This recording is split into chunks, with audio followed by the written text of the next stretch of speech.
ዛሬ አሜሪካ ከ50 ቢሊዮን ዶላር በላይ አጣችን የሚባለው በቃጠሎ ምክንያት ዝናል ህይወታችን ወላሂ እንመጣለን እናወራለን አንዳንዱ ኹጥባ ያደረገ ኢማሙ ቢዝነስ የሚሰራል አንዳንዱ ማለት ነው ኢማሙ ኹጥባ ያደረገ አቴንሽን ሳይሰጥ ማለት ነው ሌላ የሚያደርግ ሰው አለ አረ ለዱንያ ይሄንን ሁላ ጨርቅ መጣል ያስፈልግም ይخوان ዛሬ ዓለማችን ላይ አለች የምትባል አሜሪካ አለኝ የምትላት ከተማ የብዙ ማለት ነው ባለ ሀብቶችና የብዙ ንብረት መቀመጫ የሆነችው አገር ምን እየሆነች እንደሆነ ለኛ ከበቂው በላይ ትምህርት ነው አይደል እንዴ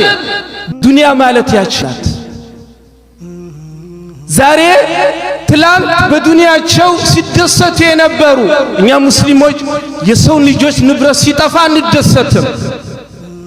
ዛሬ ላኪን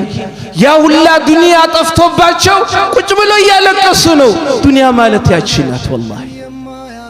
አይደል እንዴ ዛሬ አሜሪካ ከ50 ቢሊዮን ዶላር በላይ አጣችን የሚባለው በቃጠሎ ምክንያት ከአለም ተግነ بالامس ትላንት ውብና የዓለም ዓለም አድናቆትን ተሽራ ብዙ ቪዚተሮች መጥተው ብዙ ነገር የሚሆኑባት ከተማ